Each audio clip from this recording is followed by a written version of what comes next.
Namaste. Amen and blessed be.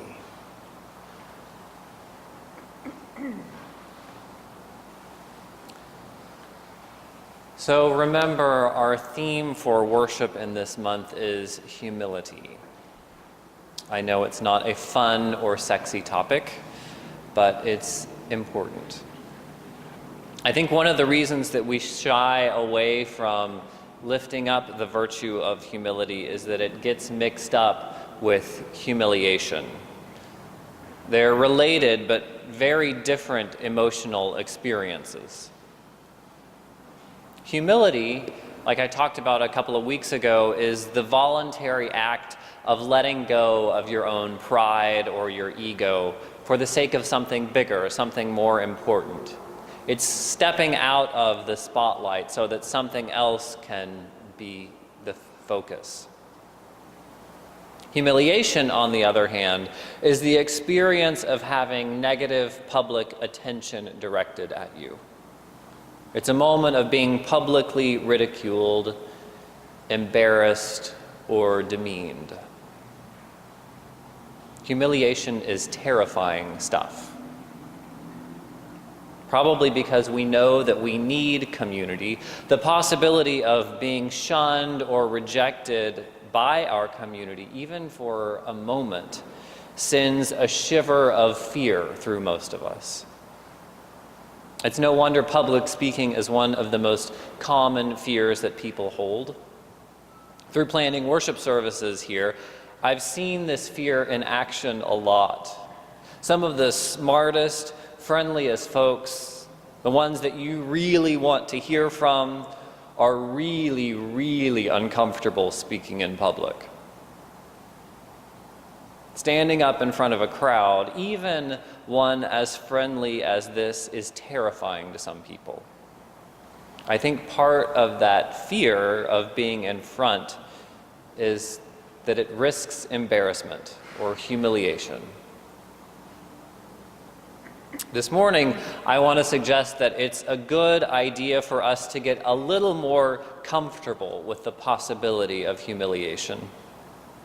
Unless we intend to always do and say what's expected of us, which I think is highly unlikely for anyone in this room, then we would do well to prepare ourselves for the possibility of humiliation. There's a story from my college activism days where I got a taste of this. It's a story that I don't tell often. I don't tell it because the point gets mixed up. This isn't a story about me doing the right thing. It's a story of how humiliation is often the price we pay for standing up for what we believe.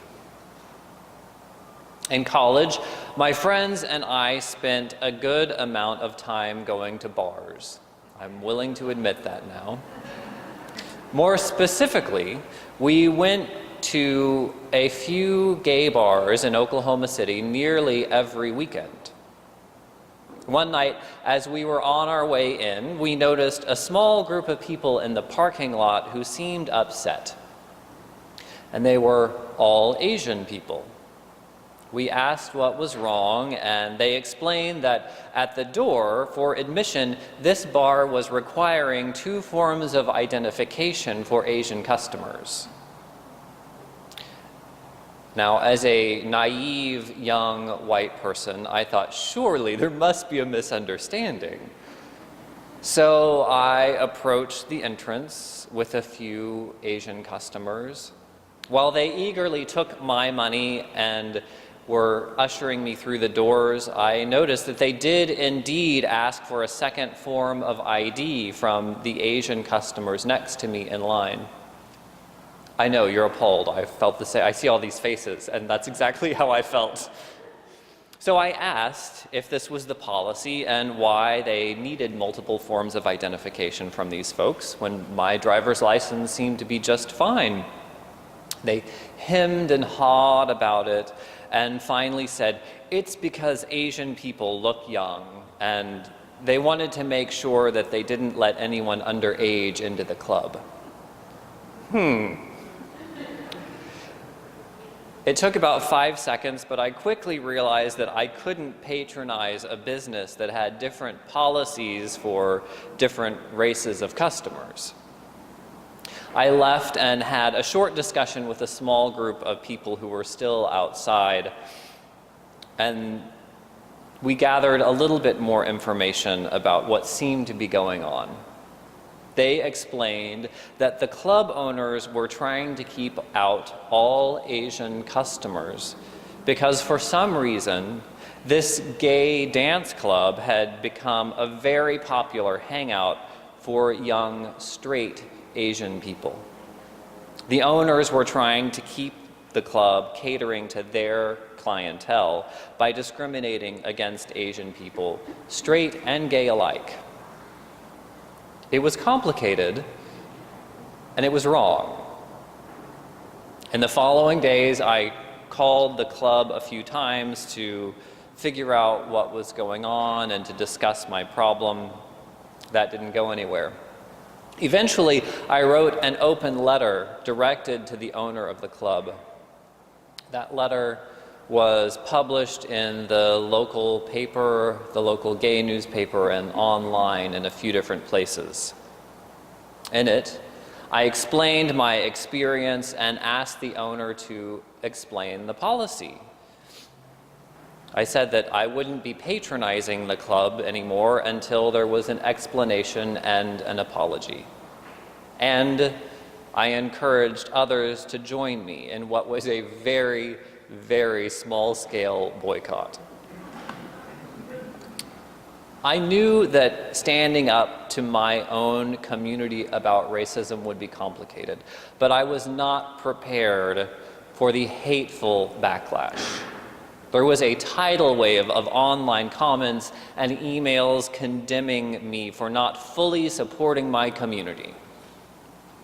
The hate was directed at me, and it came with a generous helping of racism.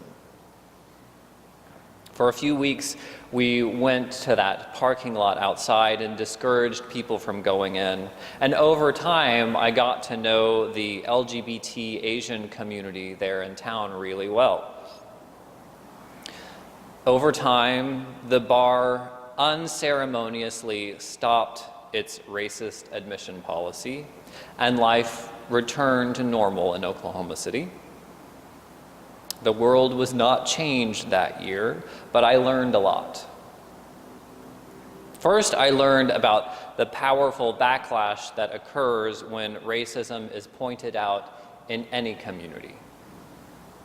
Rather than being embarrassed by what occurred at the club, most people defended the racist policies and took the opportunity to direct that anger at me.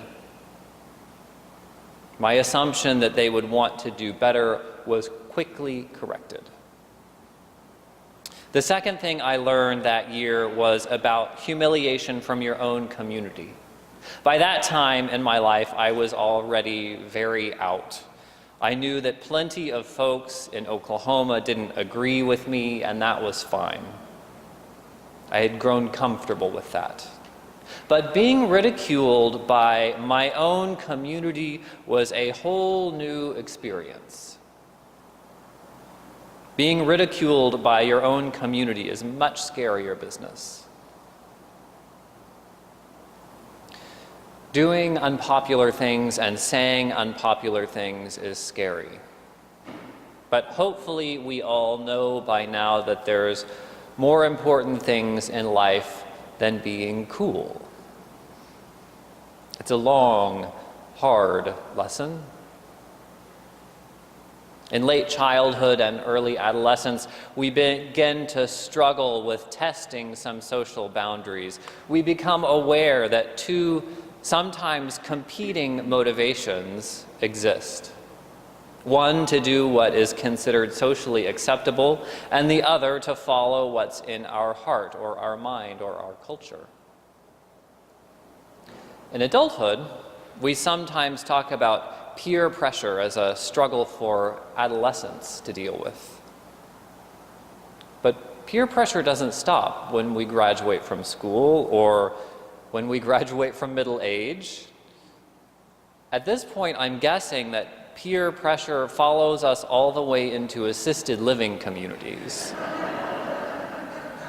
Our need to be in community with others never goes away. And so the need to preserve those relationships through acting appropriately always stays with us. Some of that pressure is fine. I'm not suggesting that we do away with every social norm and have a complete free-for-all. But sometimes we have to make decisions that matter, to speak up, to act up. So why not get a little more comfortable with the idea of people disagreeing with us? Over time, even people we love will disagree with us. Some people, maybe a whole lot of people, will fundamentally dislike us for what we believe in, for what we say, and even who we are. Some folks will even make fun of us. So why not prepare?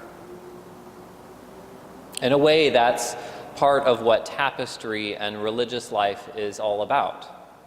It's finding a foundation for your confidence and figuring out what you will stand for, even when it's unpopular. So what are the core truths that you will publicly defend? I think this is one of the best uses of our Unitarian Universalist 7 principles. It's sort of a starting point for discerning what your own bottom line issues are. The 7 principles is not a creed. It's not something that you have to believe. It's just a statement about the values that most of us prioritize. I'm going to read them now, but they're there for you to take a look anytime. They're in the hymnal. You can find them online. When we get into our new building, they will be on the wall somewhere, I have no doubt. So our 7 principles. Together, we affirm and promote, number 1, the inherent worth and dignity of every person. Number 2 is justice, equity, and compassion in human relations. Number 3 is acceptance of one another and encouragement to spiritual growth. Number 4 is a free and responsible search for truth and meaning. Number 5 is the right of conscience and the use of the democratic process. 6 is the goal of world community with peace, liberty, and justice for all. And 7, the one that most of us probably know, is respect for the interdependent web of all existence of which we are a part. These are really bold claims. They're sort of fundamental claims. They're difficult to prove or to disprove. It would take a lot of unpacking to argue with one of those. It's important to remember, though, that the unprovable nature of our 7 principles doesn't make them weak. It actually makes them incredibly powerful.